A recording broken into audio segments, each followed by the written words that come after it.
자, 시작하겠습니다. 우리가 지금 기독교 윤리, 성경 윤리를 공부하는 가운데 있습니다. 윤리에 있어서 가장 관심의 대상이 되는 것이 첫 번째는 행동, 그리고 두 번째는 규범이라고 말씀을 드렸습니다. 그동안에는 우리들이 행동에 대해서 쭉 살피었어요. 근데 이 행동이 옳으냐, 그르냐, 잘 되었냐, 잘못됐냐 하는 것을 평가를 해야 되는데, 그것을 평가하는 기준이 뭐냐, 그 척도가 뭐냐, 규범이라고 했습니다. 근데 이 규범에 대해서 우리 세상 사람들이 생각하는 규범하고 우리 기독교인들이 생각하는 규범에는 큰 차이가 있습니다. 세상의 사람들은 이성이나 자기 양심이나 어떤 합리적 지성을 가지고 어떤 행동이 바르냐 그르냐를 판단하는 반면에 우리 기독교인들, 성도들, 하나님의 백성들은 행동의 옳고 그름을 무엇에 의하여 판단하느냐? 말씀이라고 하는 규범을 통해서 판단을 한다. 그래서 이 규범에 있어서 어떤 이 세상 사람과 이 하나님의 백성들 사이에는 큰 차이가 있다라는 것을 여러분들이 기억해 주시기를 바랍니다.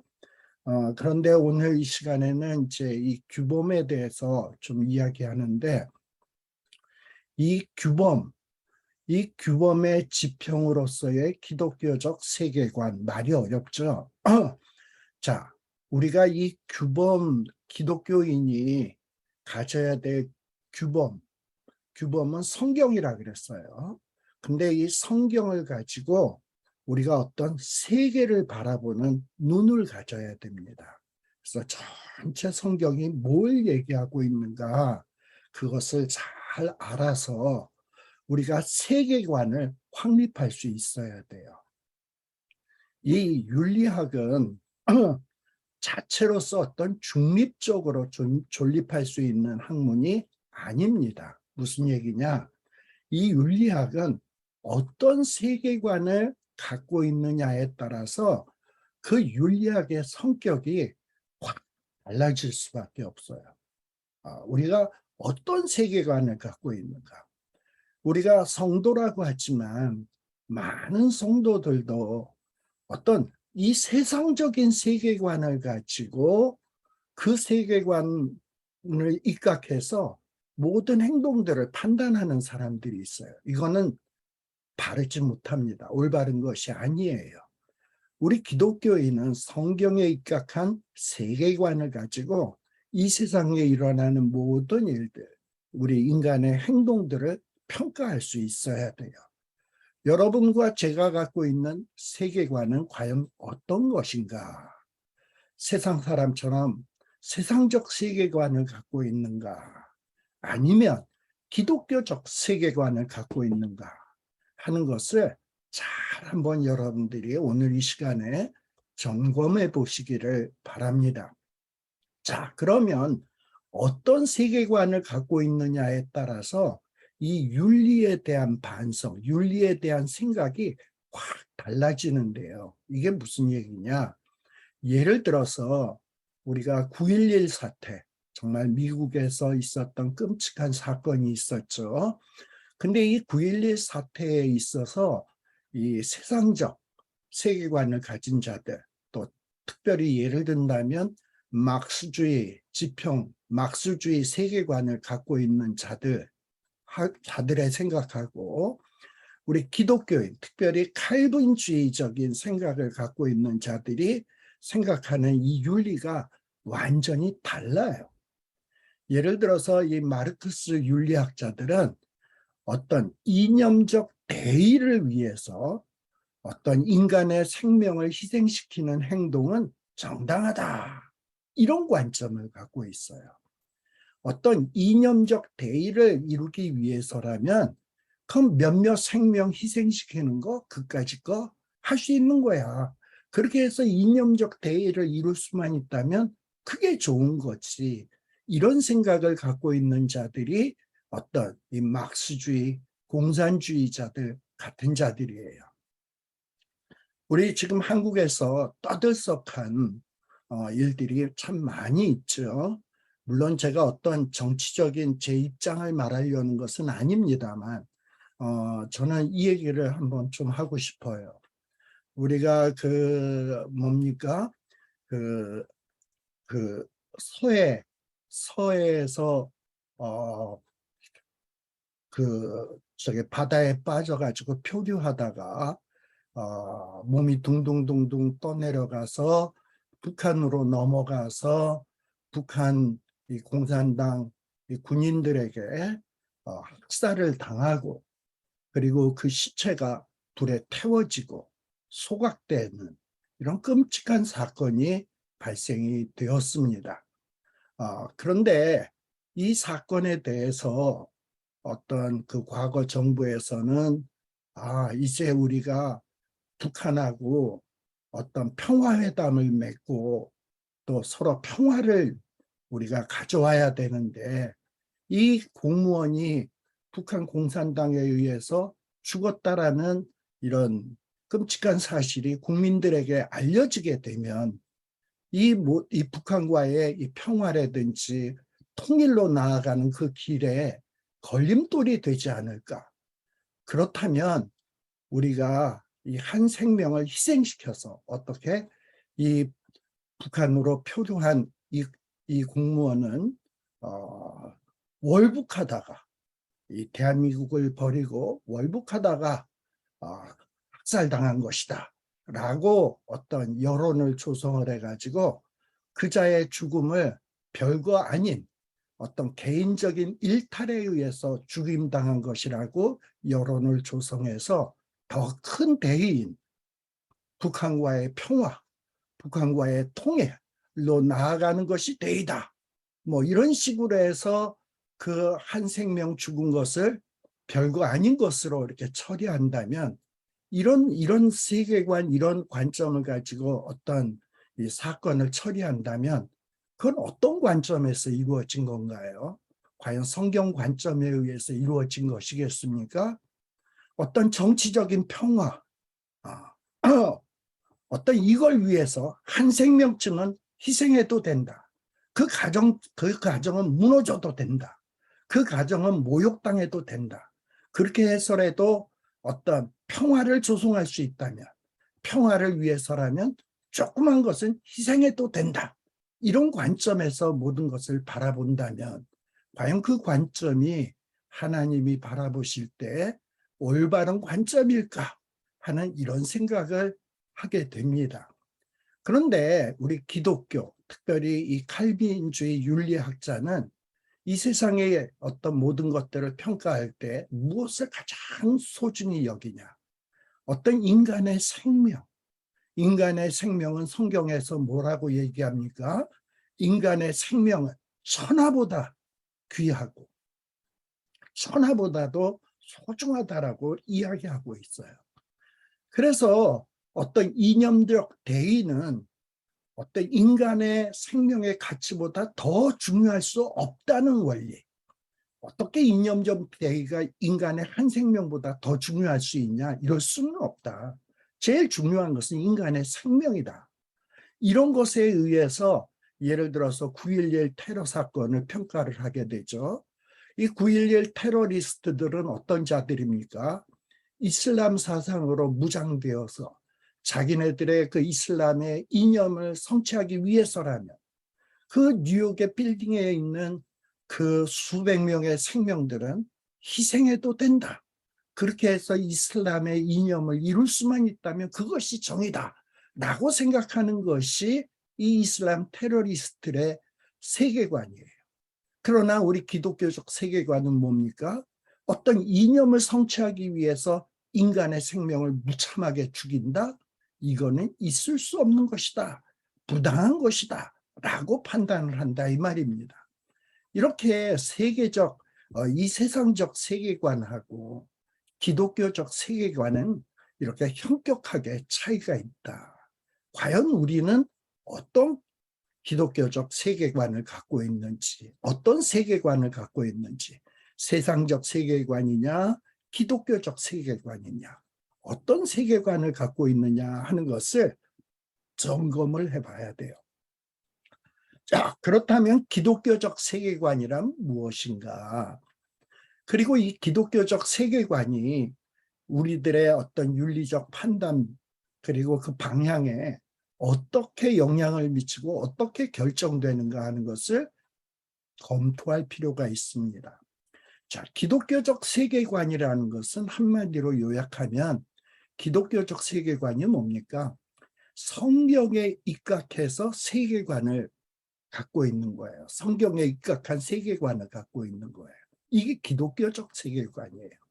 이 세상 사람처럼 이성, 합리주의, 어떤 양심 혹은 정치적 이념에 의해서 세계관을 갖고 있는 것이 아니라 성경이 무엇을 말하는가에 의해서 우리의 세계관을 갖고 있는 거예요. 그래서 이 기독교적 세계관이라는 것은 이 성경 전체의 핵심적인 내용에 의해서 이루어진 세계관이 기독교적 세계관입니다. 자, 그런데 이 기독교적 세계관은 두 가지 패턴으로 정리해 볼 수 있습니다. 여러분, 이 성경 창세기에서부터 시작해서 요한계시록까지의 내용을 핵심으로 요약하라 그러면 무슨 내용입니까?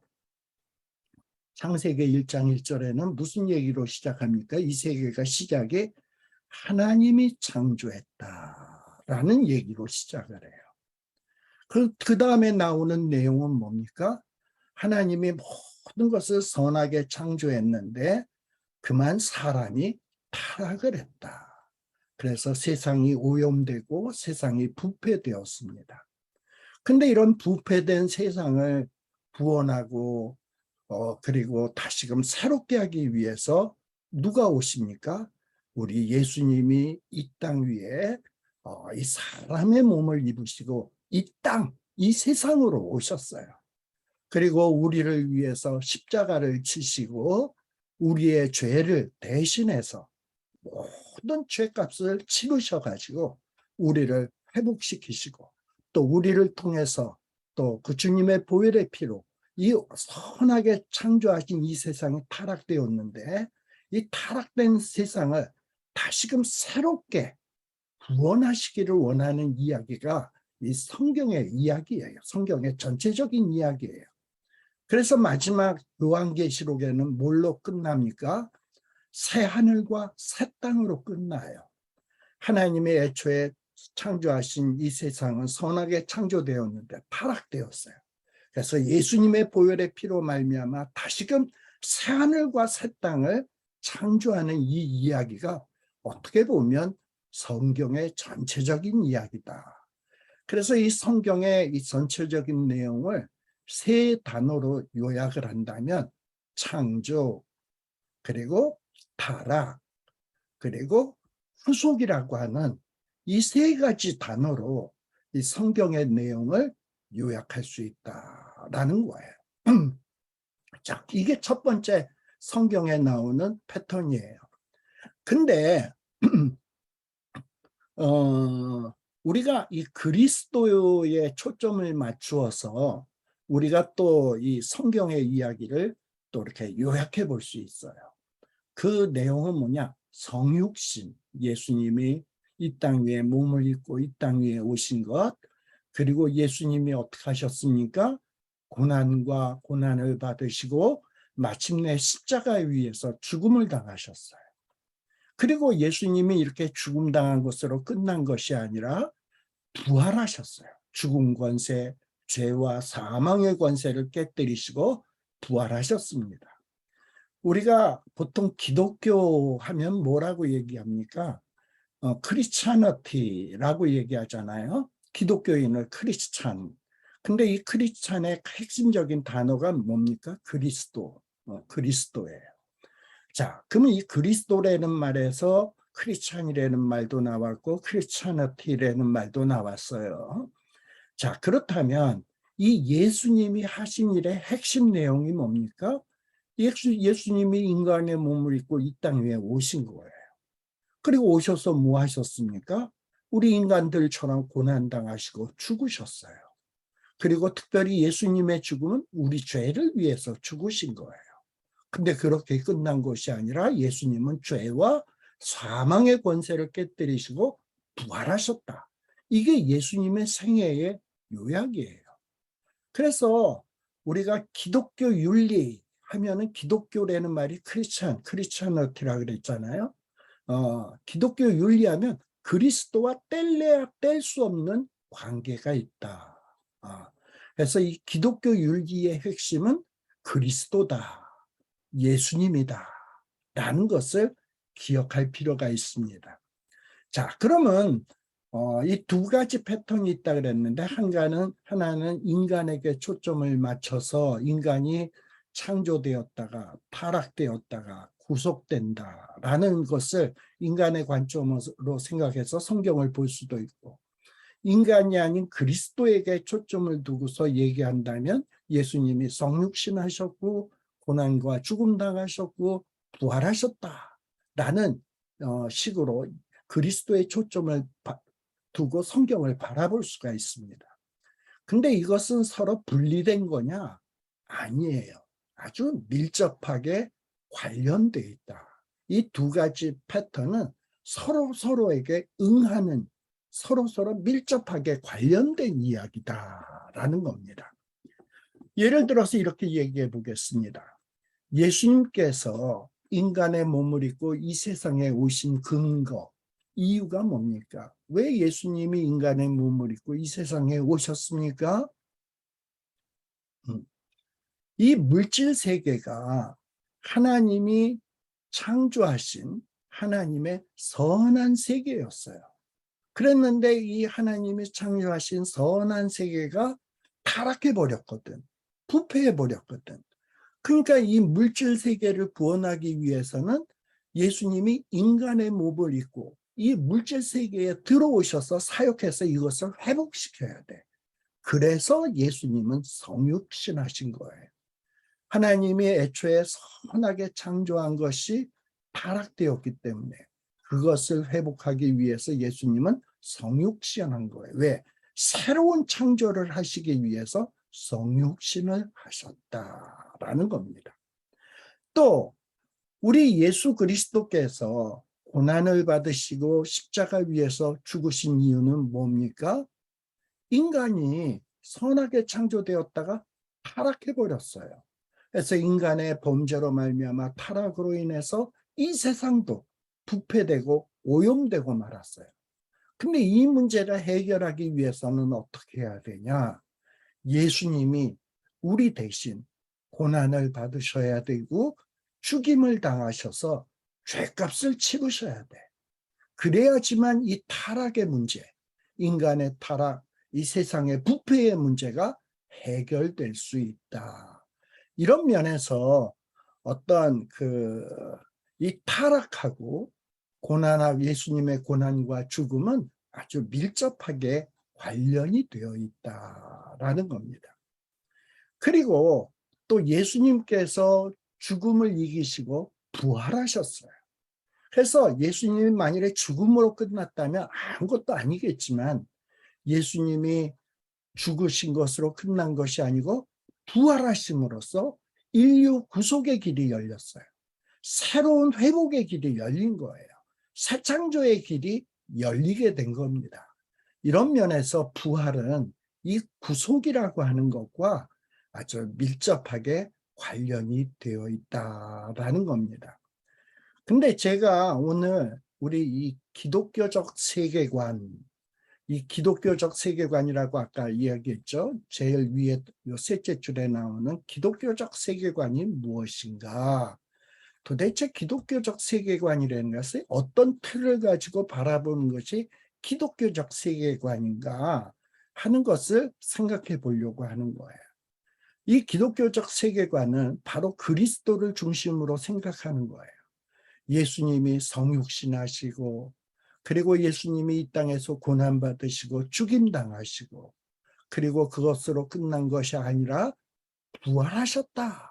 라는 이 핵심 내용을 가지고 우리의 이 세계관을 이루는 것이, 이 세계관을 형성하는 것이 바로 이 기독교적 세계관을 형성하는 겁니다. 뭔가 좀 말이 복잡하지만 오늘 공부의 내용을 계속해서 차근차근 듣다 보면 기독교적 세계관, 예수님이 성육신하신 거, 그리고 고난과 죽임 당하신 거, 그리고 부활하신 것에 입각해서 어떤 우리가 세계관을 형성하는 것이 이게 기독교적 세계관이구나. 우리가 이 땅 위에서 사는 동안 내 세계관을 가지고 살아가는 것이 아니라 정말 하나님이 말씀을 통해서 우리에게 계시하신 기독교적 세계관을 가지고 내가 살아야 되겠구나 하는 것을 만일 우리들이 깨닫게 되고 그렇게 살기로 결심한다면 오늘 성경 공부의 내용은 참으로 성공이다라고 이야기할 수 있습니다. 자, 그러면 우리가 이 성육신, 고난과 죽음, 구속이라는 이 세 가지 틀을 가지고 한번 하나씩 생각을 해보도록 하겠습니다. 자, 이 성육신이 이 윤리와 어떤 관련이 있는가? 성육신이 윤리와 어떻게 관련이 있는가? 그리고 이 성육신을 어떻게 윤리에 접목을 시켜서 기독교적 윤리를 우리가 이룰 것인가 하는 것을 생각할 필요가 있습니다. 제가 아까 얘기했죠. 이 세상은 죄로 인해서 정말 마구마구 손상이 되어버렸어요. 근데 이 마구마구 손상된 이 세계를 회복시키기 위해서 누가? 예수님이 하늘 보좌를 버리시고, 지금 무슨 얘기냐? 그는 근본 하나님의 본체시나 하나님과 동등되이 여김을 받지 아니하시고 지극히 자신을 낮춰 이 땅 위에 오셔서 종의 형체를 입고 정말 죽기까지 낮아지셨다. 이게 바로 주님의 성육신 아니겠습니까? 근데 예수님이 이렇게 죽기까지 성육신 하셔서 죽기까지 낮아지시는 이유가 뭡니까?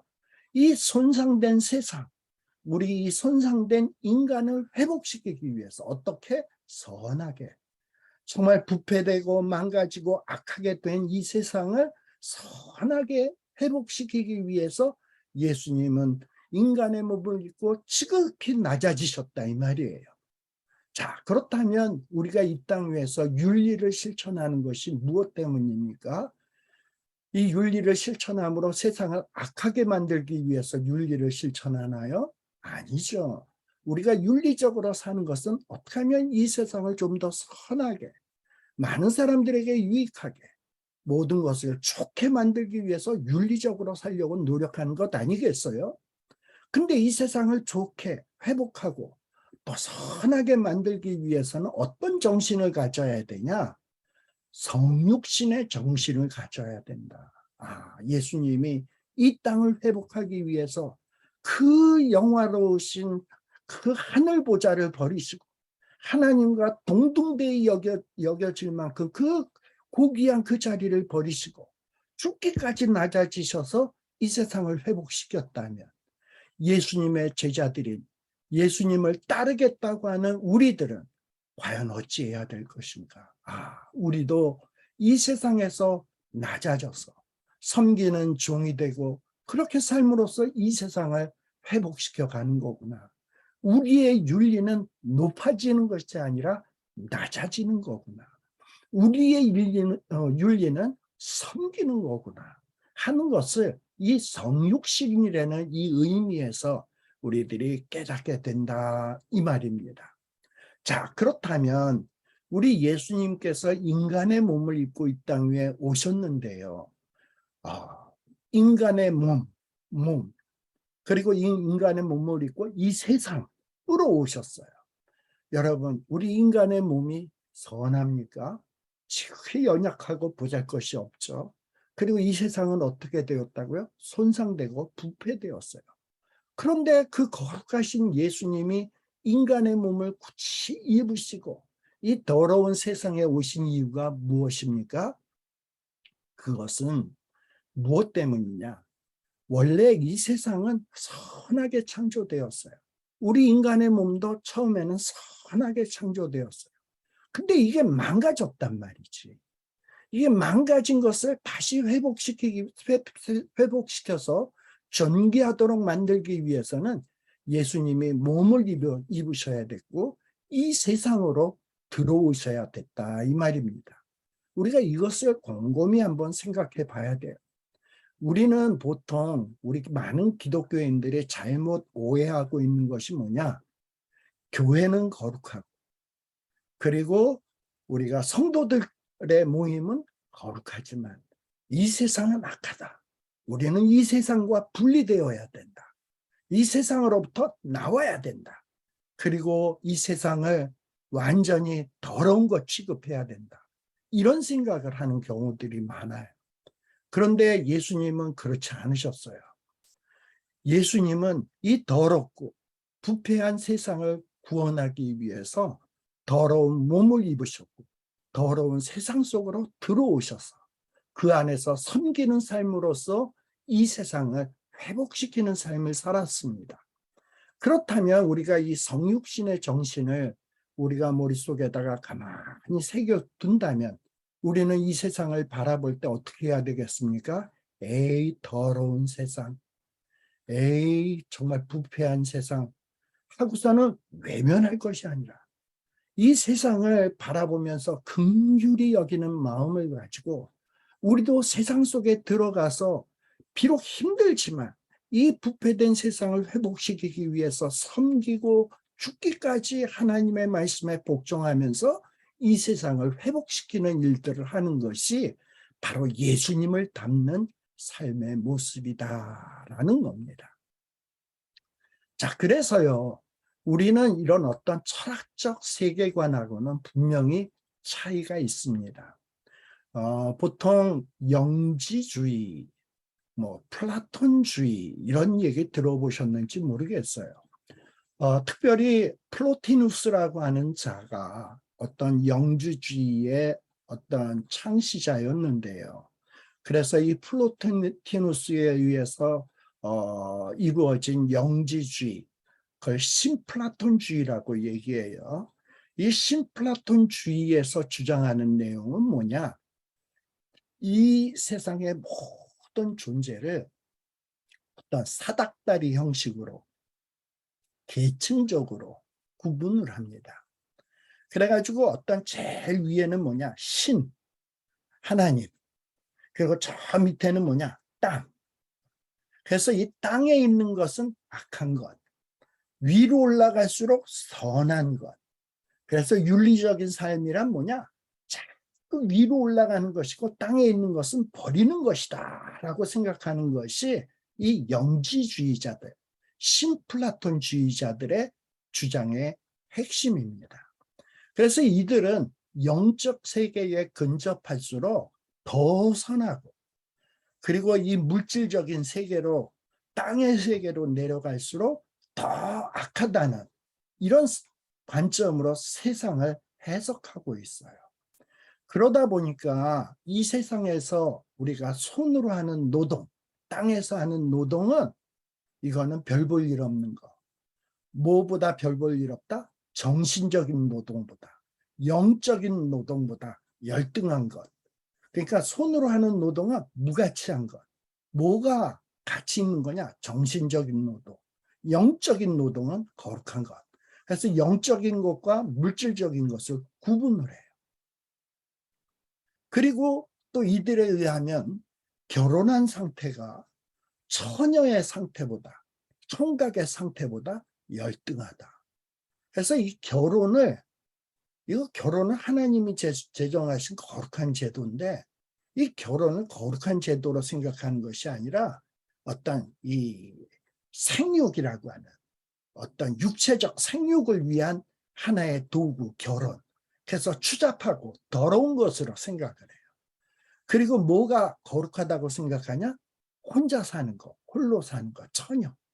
그래서 이들은 세상에서 결혼한 사람들은 열등한 존재들이고 수녀나 혹은 신부처럼 독신으로 사는 것이 거룩하고 좋은 것이다 라고 이러면서 결혼을 열등한 것, 결혼하지 않는 것을 거룩한 것으로 이렇게 생각을 한다 이 말이에요. 또 교회 안에서도 평신도들은 열등하고 성직자들은 우월하고 이렇게 계층적으로 이 모든 것을 구분한다 이 말입니다. 바로 이런 생각이 올바른 생각일까요? 네. 그리고 이 영주주의 신플라톤주의는 또 어떻게 둘로 나누느냐? 이 세상에서 일하는 일상적인 일, 그리고 또 반대로 어떤 일이 있냐? 복음 전파, 하나님 나라 확장을 위해서 일하는 일. 이거를 둘로 나눠. 그래서 우리가 일상적으로 장사하고 농사하고 아침 일찍 출근하고 그리고 열심히 땀 흘리고 일하고 저녁에 퇴근하는 것은 열등하고 별 볼 일 없는 일. 뭐가 거룩하고 좋은 일? 오로지 복음 전파, 기도, 하나님 나라 건설, 이것만이 좋은 것. 이러고서는 어떤 세상적인 것과 어떤 거룩한 것을 자꾸 구분을 하려고 그래요. 그리고 또 뭐냐, 그, 이런 식으로 구분을 한다 이 말입니다. 그런데 이것은 지극히 잘못된 생각이에요. 우리 예수님은 세상이 더럽다고 외면하지 않으셨어요. 예수님은 이 세상을 구원하기 위해서 이 세상에 속한 사람의 몸을 입기를 주저하지 않으셨습니다. 또 이 세상이 더럽다고 해서 이 세상과 결별한 것이 아니라 이 더러운 세상을 구원하기 위해서 세상 속으로 들어오셨어요. 이게 성육신이에요. 그래서 우리 기독교적 세계관은 몸의 세계, 물질의 세계는 열등한 것이고 영의 세계, 이거는 우월한 것이다 라고 이렇게 이원론적으로 구분하는 것은 지극히 기독교적 윤리관, 기독교적 세계관 입장에서 볼 때 잘못된 것이다 라고 우리들은 판단할 수 있어야 합니다. 여러분, 사도 바울도 바로 이런 성육신의 의미를 잘 깨닫고 있었던 것 같아요. 그래서 사도 바울도 자기의 손으로 열심히 이 세상에서 일하는 것을 어떤 악하고 별 볼 일 없는 것으로 생각하지 않았어요. 사도 바울도 육체노동, 이걸 선한 일로 생각하고 본인 자신도 이런 육체노동을 하면서 살았어요. 이 사도 바울의 직업이 뭐였는지 다 아시죠? 장막 깁는 일. 이 장막 깁는 일을 통해서 돈을 벌었고 그 돈 번 것을 가지고 자비량으로 선교, 주의 복음을 증거하는 일에 사용하면서 그는 열심히 주의 복음을 증거했습니다. 이렇게 사도 바울도 육체 노동을 했어요. 그 얘기는 뭐냐? 사도 바울도 육체 노동은 더러운 것이라고 생각 안 했다는 거야. 육체 노동도 귀하다라는 것을 인정했다라는 겁니다. 그리고 성도들에게도 사도 바울은 권면하기를 뭐라고 얘기하냐? 너희들 게으르게 맨날 탱자 놀지만 말고 자기의 손으로 열심히 부지런히 일을 해서 너희의 생계를 해결해야 된다라고 성경에서는 가르치고 있습니다. 이게 바울의 생각이었어요. 근데 이게 바울만의 생각이냐? 마틴 루터도 비슷한 생각을 했습니다. 이 마틴 루터는 어떤 생각을 했냐?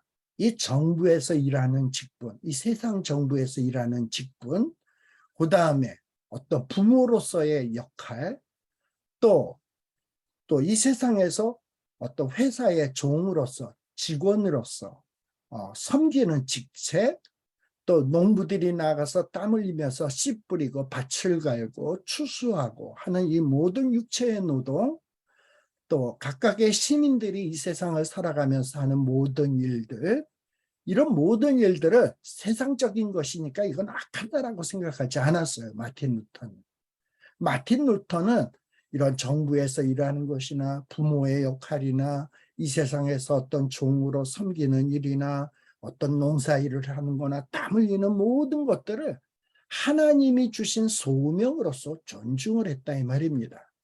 그래서 우리가 보통 직업을 영어로 뭐라고 얘기합니까? 콜링이라고 얘기하잖아요. 하나님이 너는 이 일을 위해서 부르신 거예요. 하나님이 맡겨주신 일인 거예요. 우리의 직업은. 그러므로 이 직업은 비록 세상에서 우리가 이 직업을 감당하고 있지만 하나님이 주신 소명으로서 귀한 것으로 존중을 했다 이 말입니다. 이게 마틴 루터의 생각이에요. 자, 그래서 정말 이 세상에서 하는 일들이 정말 이것이 선하냐 악하냐 하는 구분은 이게 세상에 가까운 일이냐 교회의 일에 가까운 일이냐 하나님 복음 전파에 가까운 일이냐에 의해서 평가되는 것이 아니라 비록 내가 세상에서 하는 일이라 할지라도 하나님이 내게 맡기신 일이다라고 생각하면 그것은 선한 일인 거예요. 예수님이 이 땅 위에 몸으로 오시는 것, 이 손상된 세상으로 오시는 것, 어떻게 보면 인간적으로 보면 어떻게 인간의 몸을 입어 더러운 세상 속으로 들어가? 저게 무슨 좋은 일이라고 할 수 있어? 근데 하나님이 예수님에게 그 직책을 맡기셨거든. 그리고 예수님은 하나님이 내게 맡기신 콜링이 이런 거로구나. 내가 이 땅에 몸을 입고 내려가서 그리고 사람을 섬기고 사람에게 충성하고 그들의 죄짐을 지고 이 땅 위에서 십자가를 지는 것이 나의 콜링이로구나 하고 이 땅 위에서 뚜벅뚜벅 그 일에 충성하면서 한 걸음 한 걸음 걸어가셨다 이 말이에요. 이게 성육신의 의미예요. 그렇다면 예수님이 이렇게 이 땅에서 하신 모든 일들이 하나님의 소명으로 생각하고 감당했다면 예수님이 하신 일들이 비록 이 더러운 세상 속에서 하신 일이지만 그 일은 선하고 고귀한 일이다라는 이런 생각을 우리가 가져야 합니다. 그래서 저와 여러분들이 하고 있는 모든 일들이 이렇게 예수님과 같아요. 하나님이 나에게 이런 직책을 맡기셨는데 이 직책을 가지고 뭘 하기를 원하시는가? 세상 속에 들어가서 섬기고 땀 흘리고 수고해서 이 땅을 회복시키는 것이 나의 소명이로구나. 그러기 위해서 어떤 이는 농사하는 일로, 어떤 이는 장사하는 일로, 어떤 이는 또 성직자가 되어서 복음 전파하는 일로 다양한 직업으로 우리를 하나님이 부르셨어요. 그 일을 하나님을 생각하면서 감당한다면 그것은 선한 일입니다. 그런데 그런 생각 없이 아무 생각 없이 그저 돈 벌기 위해서만 일하고 그저 배 터지기 먹기 위해서만 농사일을 하고 한다면 그리고 그 일을 하는 과정에서 하나님에 대한 것이 하나님에 대한 생각이 전혀 없다면 그건 악한 것이다 라는 겁니다. 바로 이런 세계관이 뭐냐? 이게 기독교적 세계관이에요. 이게 기독교적 윤리관이다라는 것을 여러분들이 좀 기억할 필요가 있습니다. 자, 요것과 관련지어서 이 성육신의 정신에 대해서 정신과 관련되어서 어떤 로마 카톨릭의 윤리 입장과 한번 생각해 볼 필요가 있습니다. 로마 카톨릭에서는요, 어떤 이 윤리의 입장을 이야기할 때 규율이라는 것이 있고 권고라는 것이 있어요. 규율과 권고. 뭐 그 말이 그 말인 것 같은데 이 규율은 뭐고 권고는 뭔가 하는 거예요. 이 로마 카톨릭의 윤리에 의하면 규율이라고 하는 것은 규율과 권고라 그랬죠. 규율은 모든 사람에게 적용되는 하나님의 명령, 십계명 같은 거가 규율이에요. 그러니까 규율은 모든 사람에게 적용되는 모든 사람들이 감당해야 되는 하나님의 명령. 이건 규율이고 권고는 뭐냐? 권고는 모든 사람이 아니라 영적인 지도자. 예를 들면 신부 또는 수녀 같은 자들에게 요구되는 명령. 이건 권고예요. 그래서 이 신부나 수녀에게는 특별히 무엇이 강조되느냐? 일반 모든 사람하고 달리 순결, 성적인, 육체적인 순결도 강조가 돼. 그래서 이들은 결혼하지 않아야 돼. 그래서 이 권고는 특별한 영적 지도자에게 해당되는 것은 권고, 그리고 모든 사람에게 적용되는 것은 이거는 규율, 이렇게 둘로 나누고 있어요. 예. 과연 그리고서는 또 이렇게 모든 사람들이 행해야 되는 이 권고,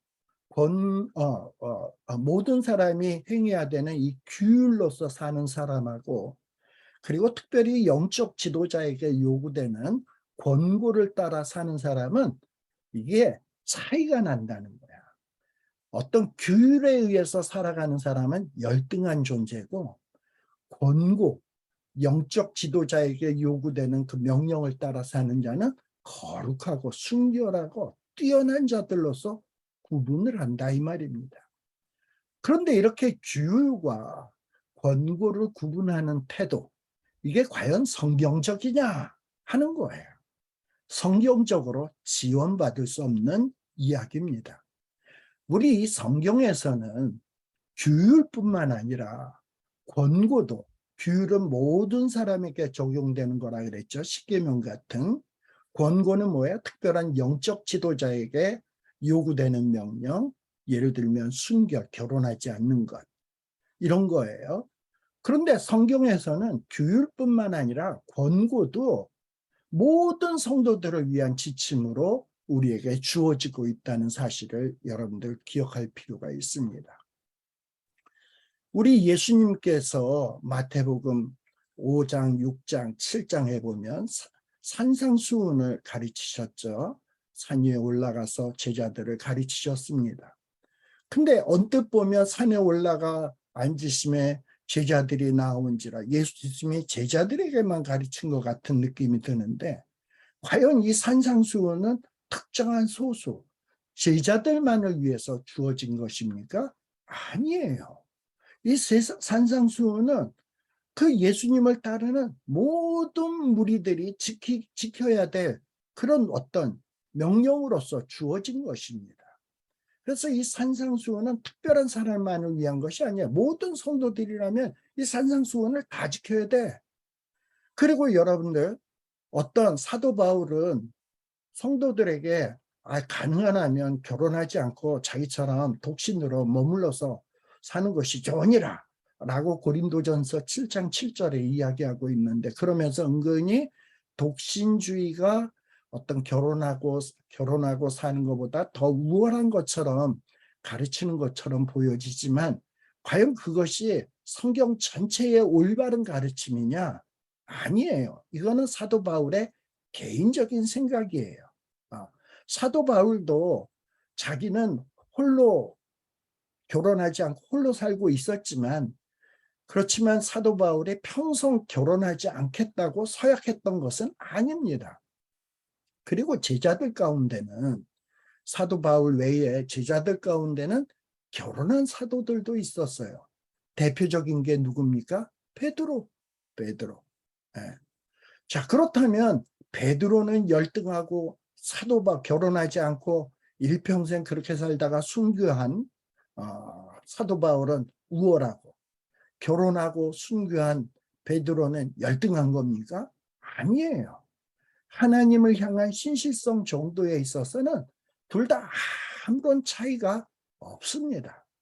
결혼하지 않는 것도 결혼하지 않는 대로, 결혼하는 것도 결혼하는 대로, 먹든지 마시든지 무엇을 하든지 주의 영광을 위해서 한다면, 결혼하는 것도 주의 영광을 위해서, 결혼하지 않는 것도 주의 영광을 위해서 한다면은 이건 둘 다 하나님 앞에서 다 소중한 거예요. 결혼한다고 열등하고 결혼하지 않는다고 해서 순결하고 거룩하냐? 성경은 그렇게 가르치지 않습니다. 결혼이라고 하는 제도는 하나님께서 세우신 거룩한 최초의 제도예요. 인간에게 주신 제도입니다. 하나님이 짝지어 주신 것, 하나님이 짝지어 준 것이 결혼인데, 하나님이 하신 일이 어떻게 더럽고 악할 수가 있겠습니까? 그럴 수 없습니다. 하나님이 또 왜 짝을 지었습니까? 사람이 홀로 독처하는 것이 좋지 못하니 내가 돕는 배필을 지으리라 하고서는 돕는 배필을 만드시고 결혼이라고 하는 제도를 통해서 둘이 한 몸을 이루도록 하셨어요. 네. 물론 결혼하지 않는다는 건 그럼 악한 거냐? 아니에요. 어떨 때는 부인이 있고 애가 여럿이 있다 보면 주의 일에 집중하지 못할 때도 있어요. 또 특별히 주의 일에만 집중해야 될 사람에게는 결혼이 걸림돌이 될 수도 있습니다. 그런 경우에는 또 결혼하지 말아라. 결혼하지 않는 것도 주의 영광, 결혼하는 것도 주의 영광. 그래서 결혼을 하느냐 안 하느냐가 중요한 것이 아니라 이 결혼이라는 것이 하나님과 밀접하게 연관되어 있는가 하는 것이 중요한 것입니다. 우리 성경에 보면 주님의 제자들 가운데 마태가 있고 또 하나는 삭개오가 있습니다. 이 마태와 삭개오의 공통점이 있어요. 이 공통점은 그들이 예수님을 따르기 전에 모두가 세리였다는 점입니다. 마태도 세리였고 삭개오도 세리였습니다. 근데 이 둘 중에 마태는 주님이 부르실 때 너는 이제 세리직을 네가 지금 이 세리 일을 하고 있는데 그거를 떠나고 너는 나를 따르라. 그래서 과거에 하던 세리직을 때려치라고 하고 주님이 부르셨어요. 그런데 삭개오는 어떠하냐? 삭개오는 예수님을 만나고 회개하고 내가 이전에 토색한 것이 있으면 몇 배로 갚겠습니다 하고서 갚으면서 그는 계속해서 세리직을 감당했습니다. 삭개오는 이전에는 정직하지 못하게 사기로 사람들을 속이면서 돈 버는 일을 위해서 세리직을 감당했다면 이후에는 세리직을 감당하면서 정직하게 올바르게 사회적 정의를 실현하기 위해서 세리직을 감당했어요. 자, 그렇다면 계속해서 세리직을 감당한 삭개오는 열등하고 세리직을 때려친 마태는 거룩하고 우월한 것이냐? 아니다 이 말입니다. 이 두 소명 사이에는 아무런 차이가 없어요. 세리직을 계속 유지하든 세리직을 때려치든 둘 다 주님의 영광을 위해서 주의 나라를 위해서 그 일을 그렇게 하고 있다면 그건 둘 다 소중한 것입니다. 바로 이런 어떤 생각을 갖는 것이 참으로 중요하다라는 겁니다. 여러분, 이 토마스 아퀴나스라고 하는 분이 하나님이 요구하시는 완전한 사랑, 하나님이 인간에게 요구하시는 완전한 사랑에 대해서 이야기를 했습니다. 이 아퀴나스가 말하는 완전한 사랑이 무엇인가? 이 아퀴나스는 이렇게 생각을 했어요. 완전한 사랑, 하나님을 향한 완전한 사랑은 내 마음속에 있는 전부를 온전히 하나님께만 향하는 것. 이것이 하나님을 향한 완전한 사랑이라는 거예요. 그러니까 이 마음이 하나님께만 향해야 되는데 이 마음이 나눠져서 세상에 좀 마음이 간다면 이건 완전한 사랑이 아니라는 거지. 온전히 내 마음, 온통 모든 것이 하나님께로만 향해야만 완전한 사랑이다라고 아퀴나스가 이야기했습니다. 자, 그런데요, 이런 사랑이 과연 우리가 이 땅에서 살면서 가능할까요? 가능하지 못하죠. 네. 이렇게 우리가 현실 속에서 완전하게 내 마음 전체를 하나님께 몰두한다라는 것은 불가능합니다. 그러나 불가능하지만 그래도 습관적으로라도 있는 노력 없는 노력 다 동원해서 내가 자꾸 마음이 세상으로 향하는데 이러면 안 되지. 하나님께로 향해야지. 자꾸 이렇게 하나님 쪽으로 옮기는 이런 일은 할 수 있잖아. 바로 이런 준비가 되어 있을 때 이런 사람의 태도를 소극적 의미에서 완전한 사랑 상태에 이르렀다고 말할 수 있다라고 얘기를 하는 거예요.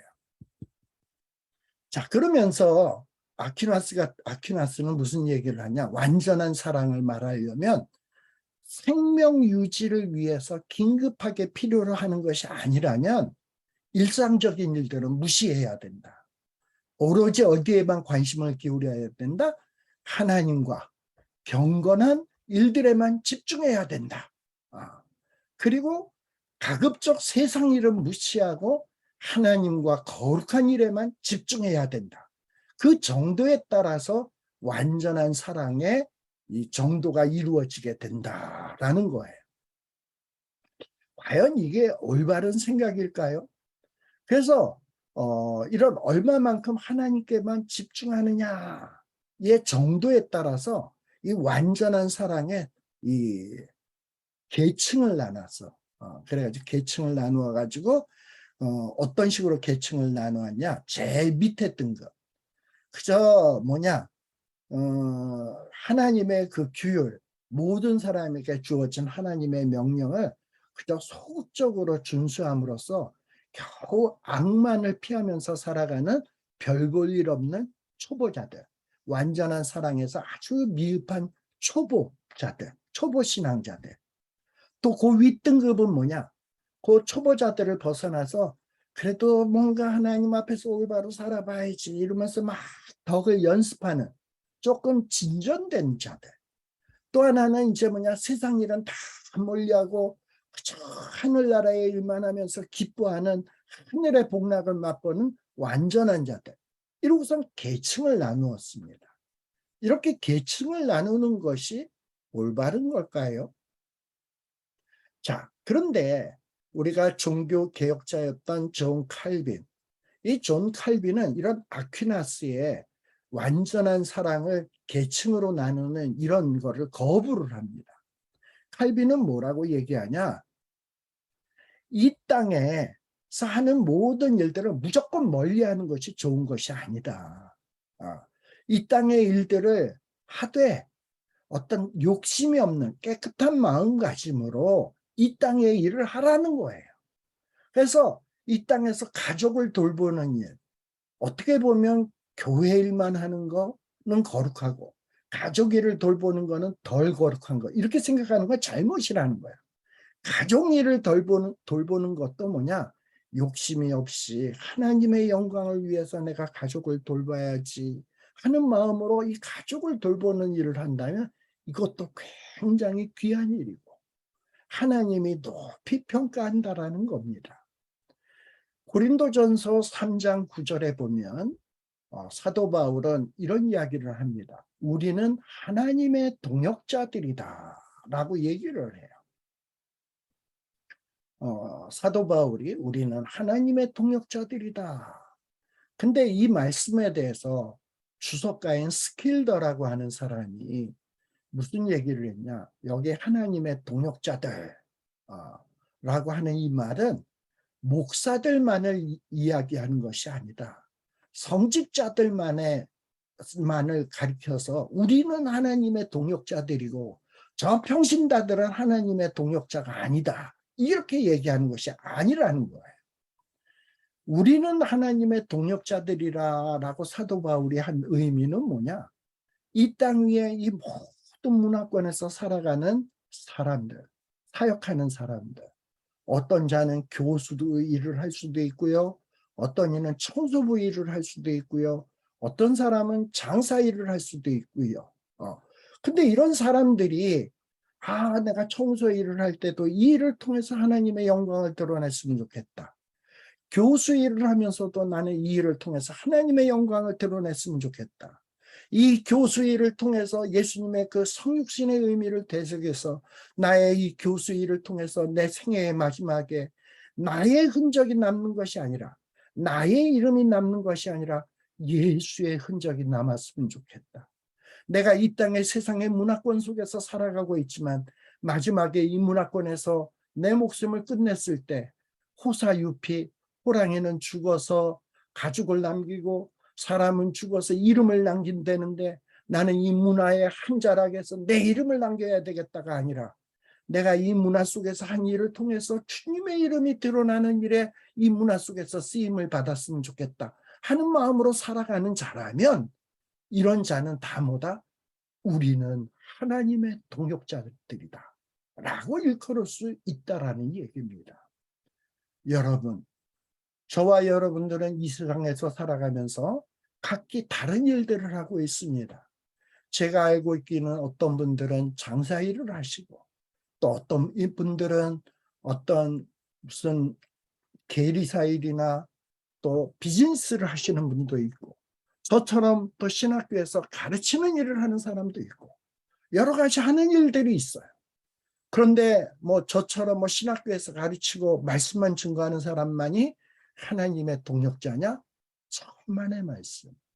비즈니스를 하시는 여러분도, 세상에서 이 문화 속에서 어떤 나름대로의 독특한 일을 하시는 여러분들도 주의 영광을 위해서, 주의 이름을 남기기 위해서, 주님의 흔적을 남기기 위해서 일을 하고 있다면, 저와 여러분들은 다 뭐냐? 사도 바울과 마찬가지로 우리는 하나님의 동역자들이다라고 일컬어진다라는 얘기입니다. 이렇게 예수님의 그 성육신의 의미는 어떤 의미냐? 몸, 물질, 창조 세계는 더럽다, 이게 아니에요. 예수님이 몸을 입고 이 땅에 오신 성육신의 의미는 몸, 물질, 창조의 세계가 비록 손상되고 부패하고 타락했으나 회복되어져야 돼. 그래서 거룩한 가치를 발휘하는 존재로 회복되어야 될 존재라는 것을 의미하는 것이 주님의 성육신의 의미예요. 그리고 이런 성육신의 의미를 우리도 마음속에 새겨서 우리도 이 땅에서 이 세상에 몸을 입고 이 세상에서 살아가지만 우리는 어떤 정신을 가지고 살아가야 되냐? 아, 내가 비록 이 세상에서 손상된 세상에서 살아가지만, 이 연약한 몸을 입고 살아가지만, 이 보잘것없는 몸이지만 이 더러운 세상 속에서 내가 할 일은 주의 이름을 드러내고 하나님의 영광을 드러내고 이 땅을 새롭게 새 하늘과 새 땅을 창조하는 일에 일조하는 일을 해야 되겠구나 라는 마음으로 살아간다면 성육신의 의미를 마음에 새기면서 살아가는 거예요. 바로 이런 자들이 뭐냐? 하나님의 동역자들이다라는 이야기입니다. 그래서 저와 여러분들이 이런 성육신의 의미를 여러분들이 마음속에 새기면서 정말 이 땅 위에서 살아가야 합니다. 그래서요, 우리 모든 기독교적 윤리학의 기본은 기독교적 세계관에 입각한 거여야 되거든요.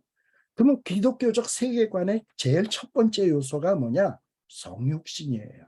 왜 예수님이 이 땅 하나님이 창조하신 그러나 손상된 이 세상에 성육신 하셨냐? 선하게 창조하신 이 세상을, 망가진 이 세상을 다시금 회복시키기 위해서 예수님이 성육신 하신 거예요. 우리가 왜 이 땅 위에서 태어났고 이 땅 위에서 60년이 될지 100년이 될지 이 일정 기간을 살아야 되느냐? 그저 내 한 몸 잘 먹고 잘 마시고 내 가족 아새끼들 낳아서 잘 키우고 이것으로 끝내기 위해서 내가 이 땅에 태어났고 이 땅에서 시간을 보내느냐? 아니에요. 예수님이 성육신하신 그 이유처럼 나도 이 땅에 보냄을 받아서 비록 더러운 몸을 입고 더러운 세상에서 살지만 이 땅에서 사는 동안 예수님처럼 이 땅을 새롭게 하고 변화하게 하고 하나님의 영광을 드러내고 하나님의 이름을 드러내기 위해서 내 인생의 시간들을 보낸다면 내 인생의 시간들이 비록 이 손상된 세계에서 보내는 시간이고 더러운 몸을 입고 사는 이런 시간이지만 의미 있고 뜻 있는 삶이 된다라는 겁니다. 여러분, 우리가 현존하고 있는 창조 세계는 죄 때문에 많이 손상되어 있어요. 그리고 이 손상된 형적은 이제 마지막에 사라지게 되어 있습니다. 자, 그래서 우리는 올바른 기독교 윤리학을 세우기 위해서는 어떻게 해야 되느냐? 성경의 빛이 있어야 돼. 성경의 빛. 성경의 조명을 받아서 우리가 어떻게 살아야 윤리적이고 하나님이 보시기에 아름다운 윤리로 살아가는 거지? 하는 것을 성경의 빛을 통해서 깨달아 알아야 됩니다. 그런데 이 성경의 빛이 되는 핵심 내용이 뭐냐? 예수님의 성육신이에요. 이 예수님이 이 땅 위에 오신 것처럼 우리도 이 땅에서 예수님처럼 사는 것, 이런 것을 가지고 이런 말씀에 입각해서 세상을 바라보고 세상에서 일하면서 살아갈 때 그 삶이 참으로 의미가 있다라는 것을 여러분들이 기억해 주시길 바랍니다. 사실요, 우리 이 마음의 도덕법, 제가 지난 시간에 얘기했지만 양심, 이성, 합리적 지성 이런 것들, 이것도 다 뭐냐? 하나님이 주신 거예요. 하나님이 주신 일종의 규범이에요. 일반 규범. 그런데 이런 마음의 도덕법, 양심법을 가지고 우리가 창조주이신 하나님에게 하나님을 향한 바른 예배로 이 양심의 법이 인간의 합리적 이성의 법이 하나님을 향한 바른 예배로 인도할 수 있냐? 없어요. 하나님께로 바른 예배로 인도하기 위해서는 무슨 빛이 비춰야 된다? 말씀의 빛이 비춰져야지만 우리가 하나님 앞에 바른 예배로 나아갈 수 있지. 내 이성, 내 양심으로 하나님 앞에 바른 예배로 절대로 나아갈 수가 없습니다. 그리고 또 뭐냐? 이 그래서요, 우리가 이 손상된 자연법, 어떤 양심의 법이라든지 이성이라든지 이런 것은 이런 완전한 도덕법, 특별히 말씀이라고 하는 말씀 규범이라고 하는 이 도덕법 지평 안에서 해석되어야 된다라는 것입니다. 근데 그 중에 첫 번째가 뭐라고요? 그 말씀의 도덕법에 큰 구조가 세 개가 있는데 첫 번째가 뭐예요? 성육신. 두 번째가 뭐예요? 고난과 죽음. 세 번째가 뭐예요? 부활. 이것을 인간적 입장에서 얘기한다면 뭐예요? 창조, 타락, 구속. 이게 핵심 내용이에요. 근데 이렇게 창조, 타락, 구속을 위해서 예수님은 뭘 했다고요? 성육신, 고난받으시고 죽으시고 부활하셨다라는 거예요. 자, 이렇게 하나님이 선하게 창조하신 이 창조 세계가 손상되었어요. 타락해서 손상되었어요. 근데 이 손상된 이 세상은 구속되어져야 돼. 이 일을 위해서 예수님은 성육신하셨고 고난받으셨고 죽임당하셨고 그로 인해서 죽은 권세를 깨뜨리시고 부활하셨어요. 이것처럼 우리도 이 땅 위에서 이 세상을 회복시키기 위해서 어떻게 살아야 된다? 예수님이 하셨던 대로 따라가야 된다. 그러기 위해선 예수님의 그 성육신의 이 의미, 이 성육신 하신 이 의미가 무엇인지를 깊이 생각해서 우리들이 이 땅 위에서 살아갈 때 정말 예수님을 생각하면서 어떻게 살아야 되겠구나. 이 세상은 무조건 더러운 데가 아니구나. 내가 회복시켜야 될 대상이로구나. 예수님처럼 이 세상은 구원하기 위해서 예수님이 이 땅에 오셨는데 예수님이 그리하셨다면 나도 그 일을 감당해야 되겠구나. 그리하여서 내 인생의 마지막 끝났을 때 내 이름이 남는 것이 아니라 정말 내 생애의 마지막에 주님의 이름이 남고 하나님의 영광이 드러나는 이런 삶을 살아야 되겠구나. 마치 누가 그랬던 것처럼 예수님이 그러했던 것처럼 이런 생각을 가지고 살아가는 것이 뭐냐? 기독교적 세계관을 가지고 기독교적 윤리를 실천하면서 살아가는 것이다 라는 것을 여러분들이 오늘 꼭 마음에 새겨주시기를 부탁을 드립니다. 다음 시간에는 오늘 제가 오늘은 좀 짧게 하겠습니다. 오늘 지금 한 1시간 10분 했는데요. 다음 시간에는 이제 우리가 오늘은 성육신에 대해서 좀 살폈습니다만 또 성경의 핵심 내용인 특별히 신약 성경의 핵심 내용인 그리스도의 고난 그리고 죽음이 갖고 있는 윤리적 의미가 무엇인가 하는 것을 다음 시간에 살피도록 하겠습니다. 그래서 제가 어떤 요 교재를 여러분들에게 카톡으로 파일로 보내드렸는데 미리 한번 읽어보시고 그리고 오시면은 다음 주일에 설명을 할 때 좀 더 잘 이해되지 않을까 생각합니다. 제가 기도하고 마치도록 하겠습니다. 기도하겠습니다. 하나님 아버지, 감사합니다. 저희들은 하나님의 자녀입니다. 비록 이 부패되고 손상된 세계 속에서 살아가지만 우리는 거룩한 하나님의 아들, 딸들임을 잊지 말게 하여 주시옵소서. 그리하여 우리가 이 세상에서 살면서 이 세상의 풍조를 따르지 말게 하여 주시고, 오직 변화를 받아 하나님이 기뻐하시고 온전한 뜻이 무엇인지 분별해서 그 하나님의 뜻대로 살아 정말 우리의 몸을 하나님의 거룩한 산제사로 드리는 삶을 살게 하여 주옵소서. 이러한 모범을 우리 예수님께서 성육신 하심으로써 이런 모범을 우리에게 보여주셨습니다. 우리가 성경 말씀을 열심히 공부하고 익혀서 예수님이 사셨던 모습들을, 그 행동 하나하나를 기억하게 하여 주시고 마음에 새기게 하여 주시고, 그리고 우리가 행동할 때마다 만일 이 순간에 예수님이 행동하신다면 예수님은 어떻게 하실까 하는 것을 생각하고 판단하고 결정하고 행동하게 하여 주시어서 우리의 삶의 흔적 하나하나가 다 예수님의 향기가 바라는 아름다운 흔적이 되게 하여 주시고, 우리가 가는 발걸음이 우리의 모든 발자취가 주님의 발자취를 따라가는 그러한 발걸음이 되게 하여 주시옵소서.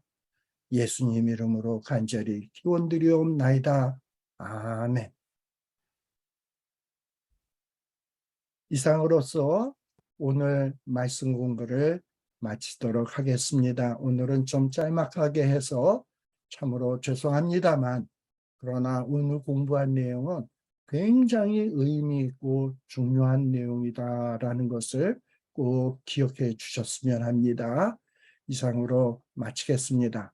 건강하게 한 주 잘 보내시고 우리는 또 다음 주일에 만나 뵙도록 하겠습니다. 이상으로서 끝내겠습니다. 안녕히 계세요. 감사합니다.